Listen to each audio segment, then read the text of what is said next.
كان البعض لا يفهم توجه عدد من المواطنين إلى ملكه من أجل حل مشاكل وقضايا بسيطة، فهذا يعني أن هناك خلل في مكانه. هادشي ماشي معقول، يا مسؤول يا مسؤول، البزيوي تعدى القانون، تحايا هما والإنصاف فينا هو البزيوي يعطيني فلوسي ونسدو هذا الدوسي جالية في خطر، ويا عباد جالية في خطر، يا عباد شكون يوقف هذا النصاب، ويا عباد شكون يوقف هذا النصاب، ما نفكش. السلام عليكم. أنا نادية مقيمة حاليا بفرنسا، مواطنة مغربية أمريكية. دخلت من أمريكا مباشرة على المغرب بسنة 1919 باش نقتني شقة من هذا المنعش البزيوي، مشروع بزيوي إيموبيليي. في 2019 خديت الشقة بموين ستوندي ب50 مليون، سبقت فيها 15 مليون، وقعوا مشاكل بزاف، لا داعي أن ندخل في لي ديتاي لأن هذا الشيء ولا كيضر في القلب. المهم وما عارفين المشاكل اللي هذا. المهم اتفقنا باش انا غناخذ نسترجع الاموال ديالي، ان ديجا المشروع فيه مشاكل كثيره، ومن الناس اللي كاينين تما شفنا مشاكلهم، ما بغيناش حنا ندخلوا في هذيك المشاكل. قلت لهم ان بغيت نسترجع الاموال ديالي، ما بغاوش يعطيوني لي فلوسي. التجأت للقضاء، عامين هذه وانا في القضاء ما كاين حتى شي حل. انا من الجاليه بغض الاعتبار على المهم كاينين الناس في المغرب اللي كيعانيو دائما ساكنين هنا وطالعين هابطين المحكمه، لكن حنا كجاليه مغربيه عندنا شهر في العام، حنا كنشتغلوا وكنديروا اموال وكنجيو باش نستثمروا في بلادنا. انا دخلت 50 مليون واكثر غير في هذيك السنه، بلا ما نذكر السنوات الاخرين شحال دخلت فيها ديال الاموال، سياحه وغيرها. المهم حاولت نسترجع الاموال ديالي، ما بغاوش، طلعت هبط حتى عيد. كنجي دابا شهر ديال الكونجي عندي في العام، كنجي فين كندوزو هذه دابا 3 سنين، كل شهر في العام فاش ما نمشي ونقعد مع والدي الناس كبار، نجلس معاهم ونستمتع بهم ونشوف بلادي ونستمتع بولادي اللي زوينه وكنموت عليها، كندوزو في المحكمه. واش كاين شي مستثمر مغربي جاي من الجاليه كيدوز الكونجي ديالو في المحكمه وفي الشرطه باش يعطي الاقوال ديالو على الشكايات اللي قدمنا؟ راه لا يعقل. كيفاش انايا كنلقى الحلول والاعتبار في بلاد امريكا وفرنسا اللي انا عشت فيهم سنوات وما كنلقاش الاعتبار في بلادي؟ كيفاش هذا راه واحد ما يتقبلها؟ انا بغيت بلادي تنصفني. هذا المنعش العقاري كيحسب راسو فوق القانون، لازم شي واحد يوقفه، وحنا عيينا من هذا الشيء. حتى لا كان شي حد كيساندو، الله يرحم والدين، خاصو هو تا هو يتعتقل وتا هو يوقف هذا الشيء. بركه من النصب والاحتيال، الله يجعل البركه. عيينا حنا مرضنا وتعبنا، بغينا حقنا، ناخذوا فلوسنا، والله يعاونهم والله يعاوننا حنايا. هذا ما كان. هذا وحده من بين الضحايا ديال البساتين بوسكوره البزيوي ايمو. انا خديت شقه في 2017، عطاوها لي بواحد الثمن ديال 35 مليون، دفعت 15 مليون. دازت مده بعدا ديال التماطل من 2017 حتى 2021 22 هكا، عيطوا لنا اجيو باش تاخذوا الشقق ديالكم. مشينا على اساس بقات لي 20 مليون غادي نكمل الشقه اللي ب 35. قال لك وتخلصي واحد 10000 درهم ديال الدوسي، فخي ديال الدوسي خلص ماشي مشكل. ملي جيت غناخذ قالت لك لا، الشقه ما بقاتش ب 35، غتخلصي ب 45. علاش؟ وهذا الشيء راه زادت علينا الدوله، زادوا علينا ضرائب، انت اللي خصك تخلصيهم. قلنا تفاديا للمشاكل، ما عندنا مشاكل طلع نزل راه نخلصوا، حيت الخطا جا منا حنا اللي مشينا خدينا. ملي مشيت غادي نخلص على 45 باش نزيدهم، قالوا لك لا ما بقاش 45، عاود تزيدي 5 مليون. سو كيف طلعت للشقه ل 50 مليون. انا هاد الفلوس راه خصهم يعرفوا كيفاش جناهم، راه 43 سنه وحنا كنحرتوا ليل ونهار في قطاع الصحه باش نجمع انا هاد الفلوس. انا بسبب هاد المشروع ديال البزيوي مات الراجل ديالي ومات الام ديالي، وربي شاهد كيفاش ماتوا افيك ديك كريز كاردياك، وعندي مازال الاوراق.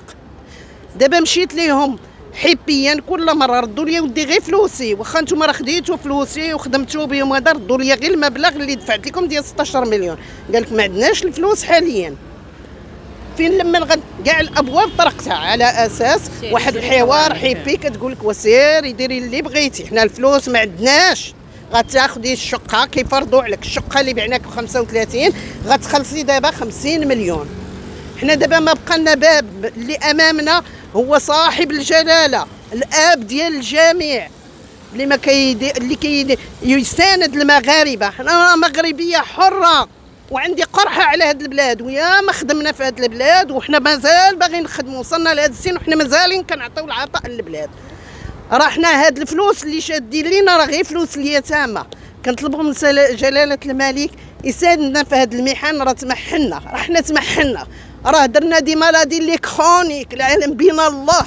الا ما يساندنا ويوقف معنا وياخذنا بحقنا، لانه هو الامل الوحيد اللي بقى لينا. هو السلام عليكم. اولا كنشكر الاخوان الاعلاميين اللي خداو من وقتهم جاو تيساندونا في هذه الوقفات، شكرا لكم بزاف. انا سيام من الجاليه الهولنديه، خديت من عند هذا المنعش العقاري، خديت من عنده بارتما ب 35 مليون على انها موين ستوندين.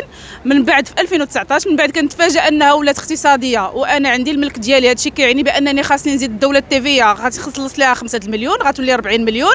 من بعد بخيت دوسي اللي ما عرفناش من جا 10000 درهم وعاد الساندي كنوصل ل 45 مليون. راه لا يعقل ناخذ انا واحد لابارتمون اقتصاديه ب 45 مليون، راه لا يعقل. ومن هاد مشينا ما خلينا المحكمه، مشينا لوكيل الملك، درنا شكايات، درنا المحاميه الاستاذه صابور اللي من هاد المنبر تيكنوجه لها تحيه النضال ديالها والجديه ديالها. درنا شكايات للاسف ما لقينا حتى شي حل. ما خلينا نائب وكيل الملك، مشينا دفعنا ليه عنده القضيه ما دار حتى شي حل. مشى القضيه ديالنا القاضي تحقيق وكذلك ما دار حتى شي حل. حنا من نهار جيت انايا من هولندا، جيت من المطار كنوقف هاد الوقفات شهر كامل وانا كنوقف هنا حدا المحكمه، وللاسف ما كاين حتى شي حل. كتمشي للمشروع من 2019 كنمشي للمشروع حتى نمشي لعندهم على اساس نلقاو حل الحوار، حتى واحد ما كتلقى الحوار، تيقول لك جري طوالك جري طوالك. كتجي للمحكمه ما كتلقاش اللي نصفك، ما كتلقاش اللي يعطيك رزقك. رزقنا ضاع في هذه البلاد، حنا الجاليه رزقنا ضاع في هذه البلاد. وحنا الجاليه اللي كنبغيو نستثمروا في بلادنا، كنبغيو بلادنا، كنبغيو ملكنا.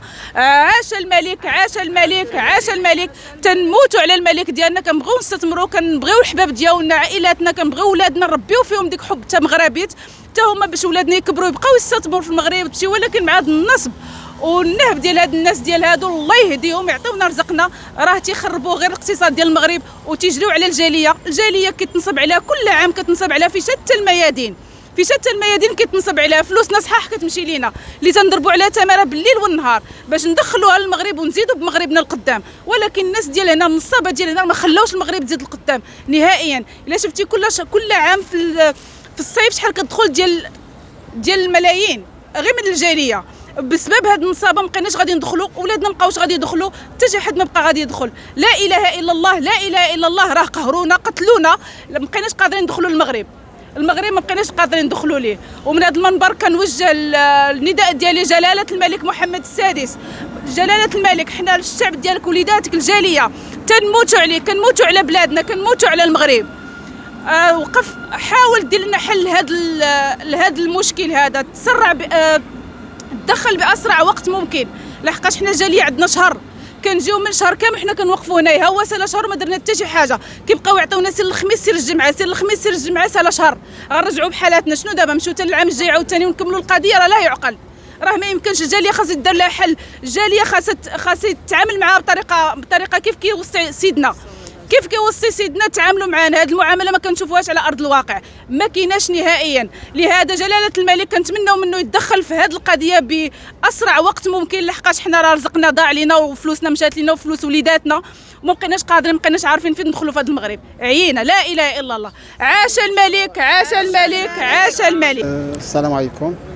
بالاضافه لما قالوا الاخوان كنضيف بعض النقاط، منها ان هذا البزيوي بالنسبه للمشكل كيفاش كيبدا، اضافه للمشاكل اللي هذا هو انه كيبيع الاقتصادي في الموين ستوندين، هنا كيخلقوا المشاكل. بالنسبه لهذه دابا سنتين وهي قائمه هذا الشيء في المحاكم. السيد وكيل الملك واقف على هذاك الشيء.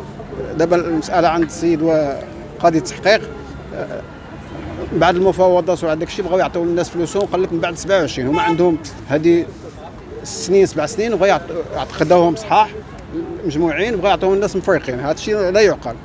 مساله ديال وفي الاخر وهذا الشيء هو كيوعدوا ما بغاش يدوا الناس مع الحال. انا ما نذكرش المشاكل لان المشاكل ذكروها الناس، ولكن هذه المعاملات كتكشف سوء النيه ديالهم من الاول، لان هذه المعاملات كي كيتعاملوا معنا كيتعاملوا مع الملف في كل شيء. دابا اللي ضايع ماشي غير المتضرر ضايع، ولكن حتى الدوله كتضيع في الضرائب ديالها. كنا نسكنوا تما شحال هذه كل شيء غادي يخلص الضرائب، كل شيء غادي يخلص الواجبات اللي عليه.